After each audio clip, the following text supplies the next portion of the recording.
قرآن پاک میں سورہ ابراہیم آیت نمبر 27 ہے۔ اللہ رب العزت نے ارشاد فرمایا، یثبت اللہ الذین آمنوا بالقول الثابت فی الحیاۃ الدنیا وفی الآخرہ ویضل اللہ الظالمین ویفعل اللہ ما یشاء۔ اللہ رب العزت فرماتے ہیں کہ اللہ ثابت رکھتا ہے ایمان والوں کو اس قول کے ساتھ جو کہ مضبوط ہے، قول ثابت ہے، فی الحیات الدنیا وفی الآخرہ، دنیا کی زندگی میں بھی اور آخرت کی زندگی میں بھی۔ اگر بندہ جو کہہ رہا ہے اس پر ڈٹ جائے، قول ثابت سے مراد ہے کہ اس پر جم جائے، لا الہ الا اللہ کہا ہے تو اس کے تقاضے پورے کرے، اس بات پہ ڈٹ جائے، تو اللہ تعالی ثابت رکھے گا۔ حدیث پاک کے اندر یہ بات ہے، بندہ عمل کرتے کرتے جنت کے بہت قریب ہو جاتا ہے، جنت اور اس کے درمیان صرف ایک بالشت کا فاصلہ رہ جاتا ہے،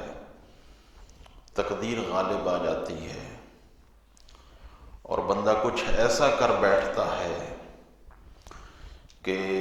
وہ کام اللہ کو پسند نہیں آتا، جہنمیوں والا کام کر بیٹھتا ہے، جس کی وجہ سے بندہ پھر جہنم کا مستحق قرار پاتا ہے۔ ایسا ہو سکتا ہے، لیکن عمومی طور پر عادت الہیہ یہ نہیں ہے، عادت الہیہ یہ نہیں ہے کہ بندہ ساری زندگی دین پہ ڈٹا رہے، اللہ اللہ کرتا رہے اور آخری وقت اس کا دوسری طرف ہو جائے۔ ایسے ہی بندہ عمل کرتے کرتے جہنم کے قریب بھی ہو جاتا ہے اور جہنم اور اس کے درمیان صرف ایک بالشت کا فاصلہ ہوتا ہے، لیکن جنتیوں والا کام اس سے ہو جاتا ہے، تو اللہ رب العزت اس کو اس عمل صالح کی وجہ سے جنت میں داخل فرما دیتا ہے۔ تو ایسا ہوتا ہے اور ہو سکتا ہے، لیکن عمومی طور پر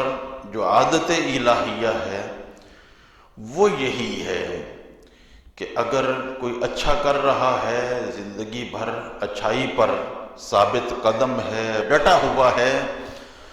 تو اللہ رب العزت اس کو ثابت رکھتا ہے، دنیا میں بھی وہ ثابت رہتا ہے اور آخرت میں بھی ثابت رہتا ہے۔ اور حدیث پاک ہے، رسول اللہ صلی اللہ تعالیٰ علیہ وآلہ وسلم نے ارشاد فرمایا، حضرت جابر رضی اللہ تعالیٰ عنہ راوی حدیث ہیں، وہ کہتے ہیں کہ میں نے اپنے کانوں سے سنا ہے، حضور نے فرمایا، یبعث کل عبد علی ما مات علیہ، کہ ہر بندہ اس حالت پر اٹھایا جاتا ہے جس پر وہ مرا ہے، جس پر وہ دنیا سے گیا ہے، اچھا کر کے گیا ہے، آخری کام اچھا ہوا ہے تو اس پر اٹھایا جائے گا، اور اگر برا ہوا ہے تو اس پر اٹھایا جائے گا۔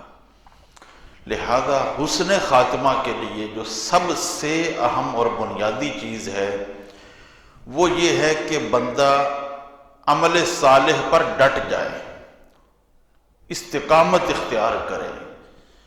ہر وقت یہی سمجھے کہ شاید یہی آخری وقت ہو، ہر دن کو آخری وقت سمجھے، ہر نماز کو آخری نماز سمجھ کے پڑھے،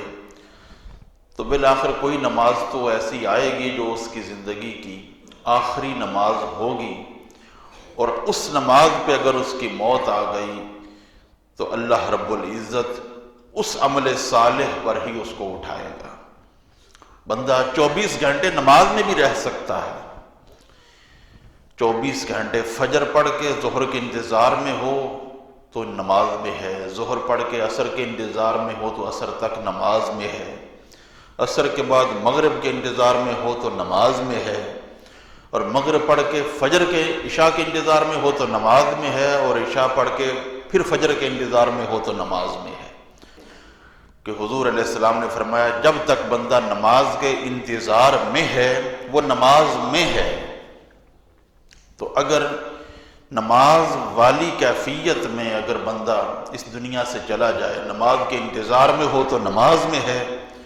اس طرح اگر چلا جائے تو حضور فرماتے ہیں کہ اسی حالت پر بندہ اٹھایا جائے گا جس پر وہ دنیا سے جا رہا ہے۔ لہذا عمل صالح پر استقامت یہ سب سے اہم چیز ہے۔ استقامت اگر حاصل ہو جائے تو اس سے بڑھ کر کوئی اور دولت نہیں ہے۔ ان الذین قالوا ربنا اللہ ثم استقاموا، اللہ رب العزت نے بھی ارشاد فرمایا بے شک وہ جو ایمان لے آئے ثم استقاموا پھر اس پر ڈٹ گئے تو اللہ رب العزت کی رحمتیں اس پر نازل ہوتی ہیں۔ ایک صحابی نے حضور سے پوچھا یا رسول اللہ کہ کوئی ایسا ایک عمل بتا دیں کہ میں اس ایک عمل پر عمل کر کے جنت میں داخل ہو جاؤں، تو حضور نے فرمایا قل آمنت باللہ ثم استقم، آمنت باللہ یعنی میں اللہ پر ایمان لایا یہ کہہ، اور یہ کہنے کے بعد پھر اس پہ ڈٹ جا۔ استقامت اگر حاصل ہو جائے تو وہ بندہ اللہ کی توفیق سے حسن خاتمہ کی نعمت سے مالا مال ہوگا۔ نبی کریم صلی اللہ تعالیٰ علیہ وآلہ وسلم نے مزید ارشاد فرمایا، حضرت جابر ہی اس حدیث کے راوی ہیں، صحیح ابن حبان میں روایت ہے، فرماتے ہیں سمعت النبی صلی اللہ تعالیٰ علیہ وآلہ وسلم، میں نے حضور علیہ السلام کو یہ فرماتے ہوئے سنا ہے، فرماتے ہیں یبعث کل عبد علی ما مات علیہ، ہر بندہ اسی کیفیت پر اسی حالت پر اٹھایا جائے گا جس پر وہ دنیا سے گیا ہے۔ المؤمن علی ایمانہ والمنافق علی نفاقہ، مومن اپنے ایمان پر اٹھایا جائے گا اور منافق اپنے نفاق پر اٹھایا جائے گا۔ لہذا اچھے عمل کے ساتھ بندے کو زندگی گزارنی چاہیے اور اس پر ڈٹ جانا چاہیے۔ یہ نہ ہو کہ عمل ہم پورے کرتے رہیں اور تمنا محض حسن خاتمہ کی ہو، آرزو حسن خاتمہ کی ہو، مرضی کی زندگی گزاریں، شیطان کو راضی کریں، اور تمنا یہ ہو کہ کعبہ میں موت آ جائے، تمنا یہ ہو کہ حالت نماز میں موت آ جائے، تمنا یہ ہو کہ مسجد نبوی میں موت آ جائے، حالت سجدہ میں موت آ جائے، درود پاک پڑھتے ہوئے موت آ جائے۔ یہ تمنا اللہ تعالیٰ پر تو ہم کوئی حکم نہیں لگا سکتے، اللہ تعالیٰ یہ بھی عطا کر سکتا ہے، گناہ گاروں کو بھی عطا کر سکتا ہے، لیکن قرآن پاک میں جو اللہ رب العزت نے ارشاد فرمایا ہے وہ بھی قابل توجہ ہے۔ اللہ رب العزت نے ارشاد فرمایا ام حسب الذین نجترح السیئات ان نجعلہم کالذین آمنوا وعملوا الصالحات سواء محیاہم ومماتہم ساء ما یحکمون، فرمایا کیا گمان کرتے ہیں وہ لوگ جو کہ اجترح السیئات گناہ کر رہے ہیں، گناہوں میں لپٹے ہوئے ہیں، گناہوں کے ساتھ زندگی گزار رہے ہیں، اور گمان یہ کر رہے ہیں کہ ان نجعلہم کالذین آمنوا، کہ ہم ان کو ویسا کر دیں گے جیسے ایمان والے تھے اور نیک کام کرنے والے تھے۔ یعنی تمنا ان کی یہ ہے کہ ہم ان کے ساتھ معاملہ کریں ایمان والوں جیسا، جیسے مومن زندگی گزار رہے ہیں، عمل صالح کر رہے ہیں، تو جیسے ایمان لانے والے اور عمل صالح کرنے والوں کے ساتھ ہم برتاؤ کریں گے، ان پر اپنی رحمتوں کی جو بارش کریں گے، تو وہ تو ایک عالی شان بارش ہوگی، وہ تو ایک ایسی بارش ہوگی جس کی ہر بندہ مومن خواہش کرے گا۔ لیکن فرمایا کیا اجترحوا السیئات، جو گناہ کر رہے ہیں اور وہ بھی یہی تمنا کر رہے ہیں کہ اس پر بھی ویسی ہی رحمت کی بارش ہو جائے جیسی ایمان والوں پر ہو رہی ہے، عمل صالح کرنے والوں پر ہو رہی ہے۔ اللہ رب العزت نے فرمایا ساء ما یحکمون، یہ بہت برا ہے جو وہ فیصلہ کر بیٹھے، یہ جو سوچ بیٹھے ہیں کہ ہم فرق نہیں کریں گے ایمان والوں میں، عمل صالح کرنے والوں میں اور گناہ گاروں میں، ہم فرق نہیں کریں گے۔ یہ فرق نہ کرنے کا جو وہ سوچ بیٹھے ہیں، ساء ما یحکمون، یہ بہت برا سوچ بیٹھے ہیں۔ ایسا نہیں ہو سکتا کہ گناہ گار کی زندگی اور عمل صالح کے ساتھ متصف شخص کی زندگی ایک جیسی ہو جائے، اس کا مرنا اور گناہ گار کا مرنا ایک جیسا ہو جائے۔ گناہ گار کا مرنا اور نیکوکار کا مرنا ایک جیسا نہیں ہے۔ گناہ گار کی زندگی اور نیکوکار کی دنیاوی زندگی ایک جیسی نہیں ہے۔ جیسے ان کی دنیاوی زندگی ایک جیسی نہیں ہے، ایسے ہی ان کی برزخی زندگی اور ان کی اخروی زندگی بھی ایک جیسی نہیں ہے۔ لہذا اللہ تعالیٰ تو جو کرے اس پر کوئی حکم نہیں لگایا جا سکتا۔ فعال لما یرید، وہ جو ارادہ کرتا ہے وہ کرتا ہے، گناہ گاروں کو بھی بخشتا ہے۔ 100 قتل کرنے والا بھی اگر توبہ کی نیت سے اس کی بارگاہ میں جھک جائے تو وہ اس کو بھی معاف کرنے پہ قادر ہے، وہ سب کچھ کر سکتا ہے۔ لیکن عمومی عادت الہیہ یہ ہے کہ جو نیک کام کر رہا ہوتا ہے، اچھی استقامت کے ساتھ زندگی گزار رہا ہوتا ہے، اس کو حسن خاتمہ کی دولت بھی ملتی ہے، اور اس کی اخروی زندگی ان لوگوں جیسی نہیں ہوتی جو گناہ گار ہوتے ہیں۔ اللہ تعالیٰ ان لوگوں پر جو اللہ کے حکم کے آگے جھک گئے ہیں، اللہ تعالیٰ کی رحمت ان پر بے شمار نازل ہوتی ہے، اور ان کا جینا مرنا گناہ گاروں کے جینے مرنے کی طرح نہیں ہوتا۔ رسول اللہ صلی اللہ تعالی علیہ وآلہ وسلم نے ارشاد فرمایا، حضرت ابو عبد الرحمن الحبلی اور خالد بن ابی عمران فرماتے ہیں، حضور نے فرمایا من مات علی خیر عملہ فرجو لہ خیرا ومن مات علی شر عملہ فخافوا علیہ ولا تیأسوا، کہ جو بندہ اچھے عمل پہ مر جائے، فرجو لہ خیرا، تو اس کے لیے خیر کی امید رکھو، کیونکہ آیہ کریمہ نے بھی ہمیں بتایا یثبت اللہ الذین آمنوا بالقول الثابت فی الحیات الدنیا وفی الآخرہ، جو ایمان لایا ہے اور ایمان پہ ڈٹ گیا ہے اللہ اس کو اس پر ثابت رکھتا ہے، تو اس کے لیے خیر کی امید رکھو کہ اللہ تعالیٰ اس کے ساتھ اچھا ہی کرے گا، اگر آخری اچھا ہے، اس کا انجام اگر اس کا اچھا ہے۔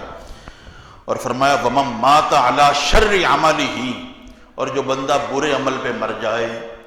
تو فَخَافُوا عَلَيْهِ، اس پہ خوف کرو، ڈرو، لیکن وَلَا تَيْأَسُوا، مایوس پھر بھی نہ ہو، مایوس پھر بھی نہ ہو، ڈرو، کیونکہ برا جو عمل ہے اس کا انجام اچھا نہیں ہے، برے عمل کا جو خاتمہ ہے وہ انجام اچھا نہیں ہے، ڈرو اس سے، لیکن وَلَا تَيْأَسُوا، اللہ سے مایوس نہ ہو۔ اللہ رب العزت نے بھی فرمایا انا عند ظن عبدی، کہ میں اپنے بندے کے گمان کے قریب ہوتا ہوں،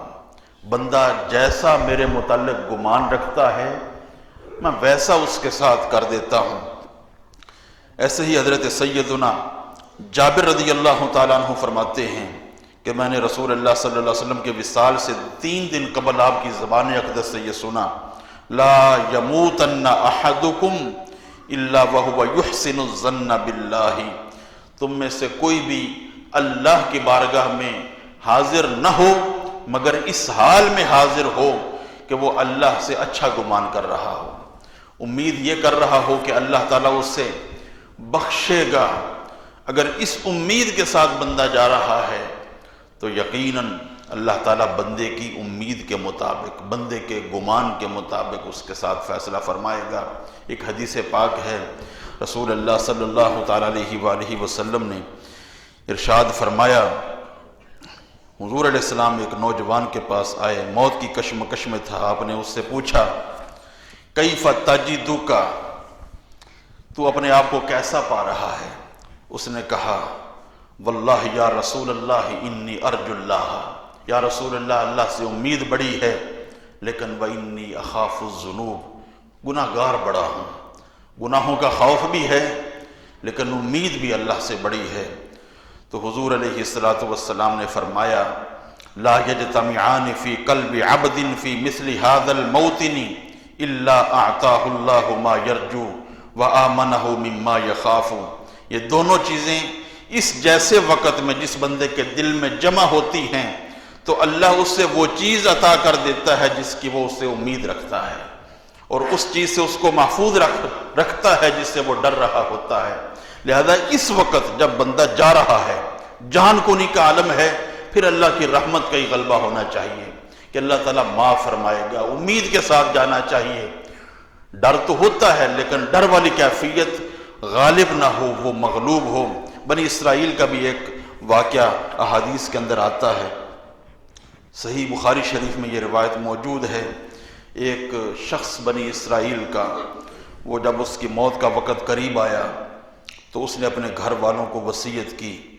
جب میری موت ہو جائے تو میرے لیے بہت ساری لکڑیاں جمع کرنا، آگ لگانا، جب آگ میرے گوشت کو جلا چکے، میری ہڈیاں بھی جل جائیں تو ان جلی ہوئی ہڈیوں کو پیس دینا، اور جس دن سخت ہوا والا دن ہو تو کچھ حصہ وہاں پر پھینک دینا تاکہ جو ہے وہ آندھیاں جو ہیں اس کو بکھیر دے۔ گھر والوں نے ایسا ہی کیا۔ جب قیامت کے دن وہ بندہ اللہ رب العزت کی بارگاہ میں حاضر ہوگا تو اللہ تعالیٰ اس سے پوچھے گا، لما فعلت ذلک، تو نے یہ کیوں کیا؟ اپنے گھر والوں کو جمع کر کے یہ کیوں کہا کہ میرے جسم کو جلا دینا، راکھ بنا دینا، کچھ حصہ دریاؤں میں پھینک دینا، کچھ ہواؤں میں اڑا دینا، کچھ بکھیر دینا، مختلف حصے کر کے تاکہ ذرہ ذرہ جو ہے وہ کائنات میں پھیل جائے، تو ایسا کیوں کیا؟ تو وہ جواب دے گا، من خشیتی کا، یا اللہ تیرے خوف سے، تیرے خوف سے ایسا کیا۔ اور ایک حدیث پاک کے اندر مزید الفاظ یہ ہیں، وہ کہے گا، یا اللہ میں نے اس لیے کیا کہ میں یہ سمجھا کہ اگر تجھے مجھ پر قدرت ہو گئی تو جیسا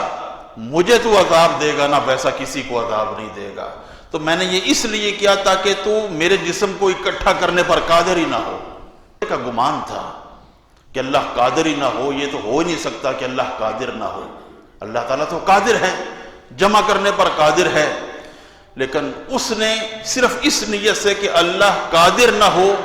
میں اپنی راہ کے حوالے سے اپنے بیٹوں کو حکم دیا کہ اس کو بکھیر دینا۔ تو اللہ تعالیٰ فرمائے گا کہ اے میرے فرشتوں، اس میرے بندے کو بخش دو، اس نے میرے خوف میں یہ کیا۔ اور جملہ بھی ایسا بولا کہ اگر آج اس جملے پر آپ علماء شرع سے پوچھیں کہ اس کا حکم کیا ہے، وہ یہ کہیں گے بھئی یہ کفریہ جملہ ہے کہ میں اس لیے یہ حکم دے رہا ہوں تاکہ اللہ قادر نہ ہو۔ اللہ کی قدرت کا انکار کرنا یہ کفر ہے، لیکن وہ بندہ، اس کی نیت اور ہے، وہ ٹھیک ہے ارادہ تو یہ رکھ رہا ہے، لیکن اس نیت سے وہ کہہ رہا ہے کہ اللہ تعالیٰ کا خوف اس پر غالب تھا،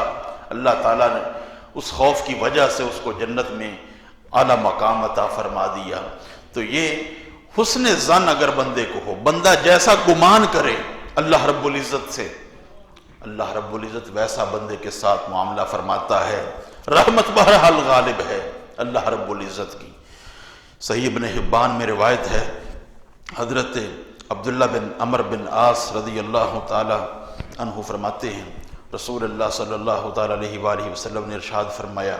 ان اللہ سیخلص رجلا من امتی علی رؤوس الخلائق یوم القیامہ۔ اللہ تعالیٰ قیامت کے دن رؤوس الخلائق، ساری مخلوق میں سے ایک امتی کو الگ کرے گا، فَيُنْشَرُ عَلَيْهِ 99 سِجْلًا، اور 99 رجسٹر اس کے سامنے کھولے پڑے ہوں گے، کھول دیے جائیں گے. کُلُّ سِجِلٍ مَدُّ الْبَصَرِ، اور ہر رجسٹر ایسا ہے مد بصر تک، جہاں تک آدمی کی نظر جاتی ہے وہاں تک وہ پھیلا ہوا ہے. اور ایسے 99 رجسٹر بندے کے سامنے کھولے ہوئے ہیں. اللہ رب العزت اسے کہتا ہے، ارشاد فرماتے ہیں تُنْكِرُ شَيْئًا مِّنْ هَذَا، کیا ان میں سے کسی چیز کا تو انکار کرتا ہے؟ تو کہتا ہے لا یا ربی، کسی کا انکار نہیں ہے، سب کچھ وہی لکھا ہوا ہے جو کیا ہے. اللہ رب العزت فرماتے ہیں اَظَلَمَكَ كَتَبَتِ الْحَافِظُونَ، کیا جو میں نے لکھنے کے لیے جو کاتبین مقرر کیے تھے انہوں نے کوئی زیادتی تو نہیں کی؟ کہتا ہے لا یا ربی، کوئی زیادتی نہیں کی، جو کرتا رہا ہوں وہی لکھا ہے. اللہ رب العزت اس سے کہیں گے افا لکا عذر، کیا عذر ہے یا کوئی نیکی تیرے پاس ہے؟ فیبہت الرجل، بندہ مبہوت ہو جاتا ہے کہ عذر بھی کوئی نہیں، بندے کے خیال میں نیکی بھی کوئی نہیں. اللہ رب العزت فرماتے ہیں انا لکا عندنا حسنۃ، تیری ایک نیکی ہمارے پاس ہے، ایک نیکی تیری ہمارے پاس ہے. وَإِنَّهُ لَا ظُلْمَ عَلَيْكَ الْيَوْمِ، اور آج کوئی ظلم نہیں ہوگا. اللہ رب العزت اس کے لیے ایک پرچی جو ہے وہ نکالے گا، اس میں یہ لکھا ہوگا اشہد ان لا الہ الا اللہ وان محمدا عبدہ ورسولہ، کہ میں اللہ کے سوا کسی کو معبود نہیں سمجھتا اور محمد صلی اللہ علیہ وآلہ وسلم اللہ کے سچے رسول اور سچے عبد ہیں، عبد خاص ہیں، اور میں اس کی گواہی دیتا ہوں. اس پرچی پہ یہ لکھا ہوا ہے. باقی 99 رجسٹر سامنے پڑے ہیں، اور ہر رجسٹر مد بصر تک، جہاں تک نظر پہنچتی ہے وہاں تک پھیلا ہوا ہے. اس قدر گناہ ہی گناہ ہیں. ایک پرچی آئی ہے فَيَقُولُ يَا رَبِّ مَا هَذِهِ الْبِطَاقَةُ مَعَ هَذِهِ السِّجِلَّاتِ، کہے گا یا اللہ یہ ایک پرچی ہے، دوسری طرف یہ 99 رجسٹر ہیں، اتنا گناہوں کا پہاڑ ہے، یہ ایک پرچی ہے، کیا بنے گا؟ اللہ رب العزت فرمائیں گے اِنَّكَ لَا تُظْلَمُ، ظلم نہیں کیا جائے گا. اگر وزن کرتے ہیں میزان عدل کے ایک پلڑے میں یہ پرچی بھی رکھ دیتے ہیں اور تیرے جو گناہ ہیں وہ بھی رکھ دیتے ہیں، ظلم نہیں ہوگا. فَتُوضَعُ السِّجِلَّاتِ فِي كَفِّهِ، وہ سارے رجسٹر ایک پلڑے کے اندر، وہ پرچی ایک جس میں اشہد ان لا الہ الا اللہ واشہد ان محمدًا عبدہ ورسولہ لکھا ہوا ہے، وہ دوسرے پلڑے میں. فَطَاشَتِ السِّجِلَّاتِ وَثَقُلَتِ الْبِطَاقَةُ، تو وہ پلڑا غالب آ جاتا ہے جس پلڑے میں وہ پرچی رکھی ہوتی ہے. قال فلا يثقل اسم اللہ شیء، اللہ رب العزت فرماتے ہیں کہ اللہ کا جو نام ہے اس نام پر کوئی شے غالب نہیں ہے، اللہ کریم کی رحمت پر کوئی شے غالب نہیں ہے. یہ کلمہ اگر نصیب ہو جائے، کلمے پہ موت آ جائے، اسی کلمے کے ساتھ بندہ اللہ رب العزت کی بارگاہ میں حاضر ہو جائے تو جتنا بھی گناہگار ہو وہ بخشا جائے گا. وہ ہزاروں جو ہیں وہ رجسٹر ہی کیوں نہ گناہوں کے اس کے سامنے ہوں، لیکن رحمت الہیہ غالب آئے گی. لیکن یہ ہے کہ کلمہ کی نعمت مل جائے. اس وجہ سے استقامت عمل صالح پر یہ ضروری ہے.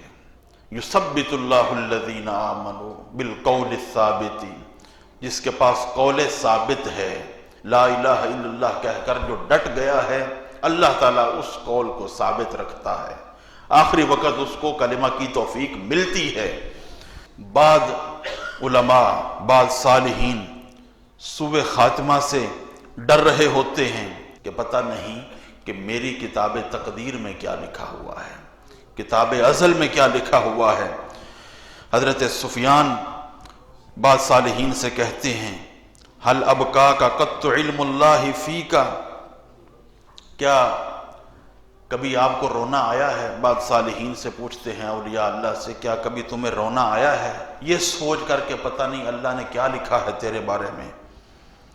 تو وہ آگے سے اللہ کا ولی کہتے ہیں ترکنی لا افرح ابدا، آپ مجھے چھوڑ دیں، مجھ سے اس بارے بات نہ کریں، میں جب یہ سوچتا ہوں تو کبھی خوشی کی کیفیت میرے اندر طاری نہیں ہوتی، یہ غم ہی ہوتا ہے کہ تقدیر کا معاملے کو تو بندہ نہیں جانتا کہ پتہ نہیں کیا لکھا ہے اور کیا نہیں لکھا۔ وَكَانَ سُفْيَانُ يَشْتَدُّ قَلَقَهُ فِي السَّوَابِقِ وَالْخَوَاتِيمِ، اور سفیان ثوری رضی اللہ تعالی عنہ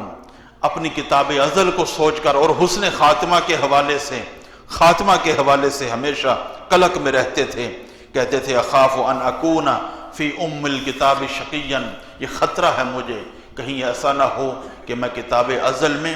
شقی لکھا گیا ہوں، بدبخت لکھا گیا ہوں، کیونکہ جو لکھا گیا ہے اسی کے مطابق انجام ہوگا۔ حضرت مالک بن دینار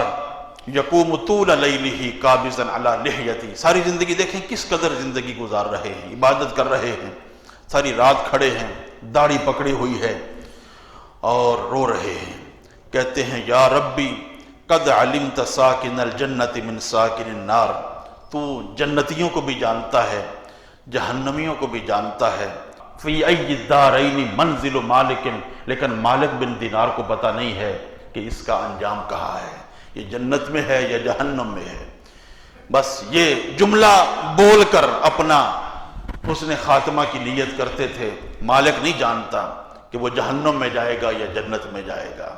یہ اگر خوف زندگی آخری وقت تو بندے پر سوء ظن نہیں ہونا چاہیے، اچھا ظن ہونا چاہیے اللہ رب العزت کے حوالے سے، لیکن زندگی میں یہی خوف غالب رہنا چاہیے، پتہ نہیں کیا لکھا ہوا ہے، کدھر معاملہ ہوگا۔ حضرت اسم فرماتے ہیں چند خطرے ایسے ہیں جس کا بندہ جو بندہ ان خطروں سے غافل ہو جائے وہ بندہ دھوکے میں ہے۔ خطر یوم المیثاق حین قال ہؤلاء فی الجنت ولا ابالی، اس بات کا ڈر جو یوم میثاق میں اللہ رب العزت نے کہہ دیا ہؤلاء فی الجنت ولا ابالی، یہ جنتی ہیں مجھے کوئی پرواہ نہیں ہے، اور یہ کہہ دیا وہؤلاء فی النار، یہ جہنمی ہیں مجھے کوئی پرواہ نہیں، اس بات کا ڈر۔ دوسرا حین کتب الملک بالسعادت والشقاوت، بندہ بھی اپنی ماں کے پیٹ میں تھا، فرشتہ لکھ چکا ہے کہ یہ بندہ بدبخت ہے یا یہ سعادت مند ہے، یہ شقی ہے یا سعید ہے، یہ لکھا جا چکا ہے۔ بندہ اگر اس حوالے سے بے خوف ہے کہ جو بھی لکھا گیا ہے بس ٹھیک ہے، لکھا گیا ہوگا تو وہ سے، لیکن بندے کو تو خوف ہو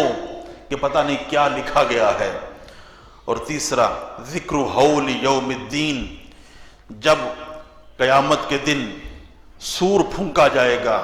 ولا یدری ایبشر برضا اللہ، اس کو پتہ نہیں ہے کہ اس کو اللہ کریم کی رضا کی خوشخبری ملے گی یا یہ کہہ دیا جائے گا کہ اللہ تجھ سے ناراض ہے۔ چوتھا یوم یصدر الناس اشتات ولا یدری ای الطریقین مقدر بہ، دو راستے بندے کے سامنے ہوں گے، جنت کا اور جہنم کا، اور بندے کو پتہ نہیں ہے کہ کس راستے کی طرف بندے نے نکلنا ہے۔ ان چار خطروں سے جو بندہ غافل ہو جائے اور کبھی سوچے ہی نہ کہ پتہ نہیں لکھا گیا ہے، قبر سے اٹھوں گا تو پتہ نہیں کس راستے کی طرف جاؤں گا، یہ جب خطرہ ہی نہیں ہے، بندہ سوچتا ہی نہیں ہے، تو وہ فرماتے ہیں فَهُوَ مُغْتَرٌ، وہ بندہ دھوکے میں ہے۔ اولیاء کاملین فرماتے ہیں جس بندے کو اپنے حسن خاتمہ کی کبھی فکر ہی نہیں ہوئی، جس نے کبھی دعا ہی نہیں کی، کبھی سوچا ہی نہیں ہے، یہ دعا ہی نہیں کی کہ یا اللہ حسن خاتمہ کی، حضرت عمر فاروق جیسے جس کے بارے میں حضور جن کے بارے میں حضور نے فرمایا کہ اللہ نے عمر کے ذریعے اسلام کو عزت دی ہے، وہ زندگی بھر جو بھی دعا کرتے تھے ان کی دعا اس دعا سے خالی نہیں ہوتی تھی، اللہم ارزقنی حسن الخاتمہ تھی، اے اللہ مجھے حسن خاتمہ کی دولت سے مالا مال فرما۔ تو علماء فرماتے ہیں کہ جو بندہ حسن خاتمہ سے بے فکر ہو جائے، دیکھی جائے گی جو بھی ہوگا جیسے بھی ہوگا، بے فکر ہو جائے تو اس کے برے خاتمے کا شدید خطرہ ہے۔ امید بندے کو ہونی چاہیے، لیکن ہر وقت اپنے خاتمے کی فکر ضرور ہونی چاہیے، ہر دعا میں حسن خاتمہ کی دعا ضرور شامل ہونی چاہیے، عمل صالح کے ساتھ زندگی گزارنی چاہیے۔ اگر ان خطروں کے ساتھ بندہ زندگی گزارتا ہے تو اللہ رب العزت کی رحمت غالب آتی ہے، اور آخری وقت ایمان ملتا ہے، اور ایمان مل جائے تو پھر ہی بندے کی اخروی زندگی ہے۔ اللہ عمل کی توفیق نصیب فرمائے۔ وما علی الا البلاغ المبین۔